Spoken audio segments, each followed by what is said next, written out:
today. So Hillary Clinton had a fascinating moment of clarity and honesty during an interview with Greta Van Susteren on Fox News. Now, clearly this is an old interview, but it's relevant given the fact that US troops have been withdrawn from Afghanistan and the Taliban has taken control of the country.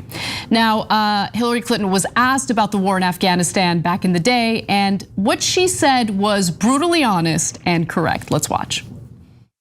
To be fair, we had helped to create the problem we're now fighting. How? Because when the Soviet Union invaded Afghanistan, we had this brilliant idea that we were going to come to Pakistan and create a force of mujahideen, equip them with Stinger missiles and everything else to go after the Soviets inside Afghanistan. And we were successful. The Soviets left Afghanistan, and then we said, great, goodbye, leaving these trained people who were fanatical in Afghanistan and Pakistan, leaving them well armed, creating a mess, frankly, that at the time we didn't really recognize. We were just so happy to see the Soviet Union fall, and we thought, okay, fine, we're okay now. Everything's going to be so much better. Now you look back, the people we're fighting today, we were supporting in the fight against the Soviets.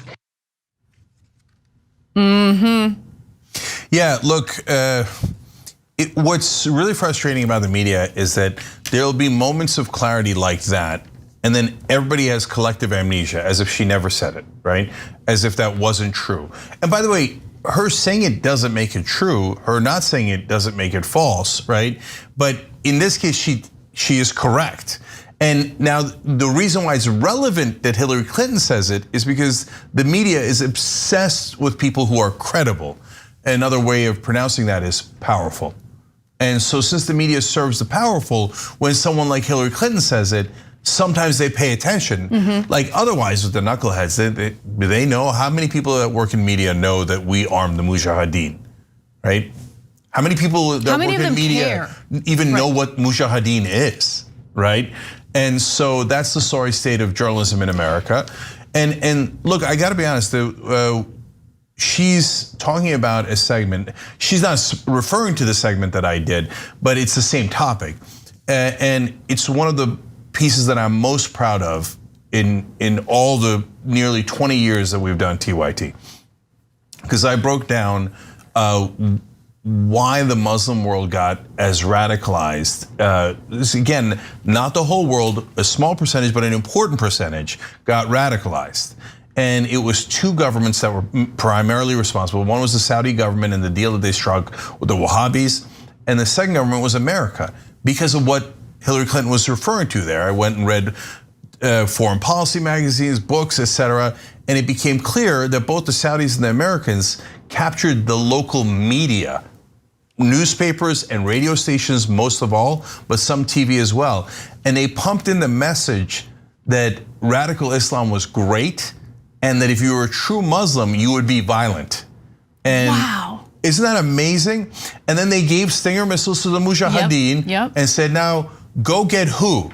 The godless atheists in the Soviet Union. So if you were a true Muslim, you would kill the atheists. So that was our contribution to radicalizing some portion of Islam. The Saudis did it all over the world, in Southeast Asia and Middle East, obviously, etc. And if you look back at old pictures, not only are there skirts on the streets of Iraq, Syria, but also in Afghanistan and certainly in Iran, right? So all those places were more modern in the 1960s and 70s. And why did they switch in the 80s? Because that's when the Soviet Union went into Afghanistan, and that's when the Saudis struck the deal with the Wahhabis. And then they go and buy the media and influence Muslims to be more violent and more fundamentalist. To defeat the Soviets. To defeat the Soviets. Yeah. But then they unleashed this monster that we've been fighting ever since. And now you think, well, oops, that was blowback that we didn't expect. Yes, that's true, and I don't think that it was that conspiratorial when they first did it in terms of leading to more wars and that being a good thing. But it did turn out that defense contractors loved it, aided and abetted it, and certainly poured fuel on that fire with all the politicians going forward. They're like, oh yeah, that's a good idea. Yes, we should militarize. Violence is the answer. And if now we've radicalized some portion of Muslims and we have to fight them for the next 20 years, well, that's giant profits for the defense industry. Right, they see it as a win-win. Yeah, right? so they didn't lose, they won. We lost.